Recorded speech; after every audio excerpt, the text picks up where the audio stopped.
Meis quere sacarlle máis partido ao seu mercado. Con ese obxectivo veñen de comezar as obras de reforma da praza. A idea é conseguir dinamizar a súa actividade e sacarlle proveito para outras iniciativas. Que logo o Concello pode utilizar como un edificio de usos múltiples, pois, por exemplo, cando hai algún evento, como a Feira dos Viños, como un festival folclórico, calquer tipo de actividade que haya, pois, que non coincida con un día de plaza, pois que o podamos utilizar para levar a cabo ese tipo de actividades. Porque recoñece a alcaldesa, a todo agora o espazo estaba infrautilizado. É certo que o sábado sí que hai movimento, que, bueno, pois que hai polo menos 2 pescantín, un puesto máis, pero entre semana pois solamente está o puesto das flores, non? Entonces, bueno, que tratamos é de darlle máis movimento e darlle máis utilidade. A reforma orzamentada nuns 90.000 euros busca darlle máis visibilidade á actividade do mercado. Vai a consistir en tirar a parte interior, todos esos locales que están pechados, que non teñen visibilidade e a verdade que non son bons para levar a cabo a actividade.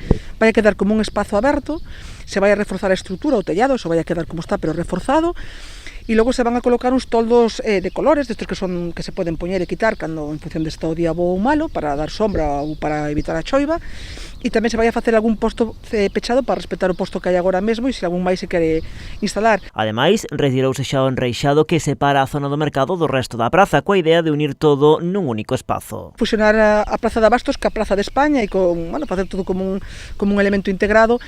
E ademais creo que vai ser unha boa idea e que seguramente lle vai a dar máis visibilidade, porque tal e como están agora mesmo os postos que hai no interior, que hai un solo, non é visible. As obras no mercado van coincidir no tempo coa reforma desta vía, unha actuación que tamén está a piques de comezar. Xa está adxudicada, está en período administrativo de asinar a empresa adxudicataria e empezar de forma inmediata. E o que vai a conseguir tamén é integrar esta estrada, humanizala, obviamente, solventar o problema que temos, que é ese charco tremendo que se forma cando chove, iso é o fundamental obxectivo desta obra. Di a alcaldesa que para completar a recuperación de todo o campo da Feira do Mosteiro queda independente outra actuación nesta parte, unha rúa que tamén queren humanizar o ano que ven, neste caso con fondos do plan agora que xa solicitaron á Deputación de Pontevedra.